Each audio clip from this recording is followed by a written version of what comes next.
Ils étaient à peine 4% de grévistes hier à la SNCF au 41e jour consécutif de conflit à propos de la réforme des retraites. La grève faiblit peu à peu, mais certains syndicats restent déterminés et réclament le retrait total du projet de loi sans se satisfaire des négociations ouvertes autour du financement du système de retraite. Ils appellent à 3 jours de mobilisation, d'aujourd'hui à jeudi. Quels sont ces secteurs qui ne baissent pas pavillon et quelles actions envisagent les salariés grévistes?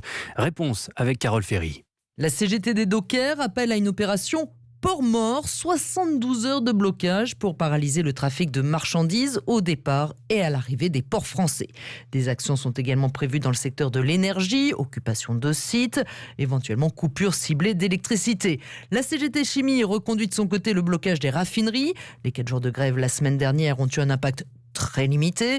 Pour le délégué central de la CGT chez Total, Thierry Defresne, l'objectif n'est plus de vider les stations essence, mais de pénaliser l'ensemble des entreprises avec la généralisation du mouvement. Le but maintenant étant de mettre un coup de canif dans le portefeuille des patrons qui, eux, réclament cette réforme des retraites. Donc pour que ce soit eux qui finalement arrivent voir le gouvernement en leur disant retirez cette réforme puisque ça va trop loin et nous, nos pertes économiques sont trop fortes. Donc on nous pousse à la radicalisation et la radicalisation, c'est l'asphyxie du pays en termes d'économie. Le secteur du commerce menace ainsi de bloquer des entreprises de restauration collective ainsi que des sites de logistique dans la grande distribution.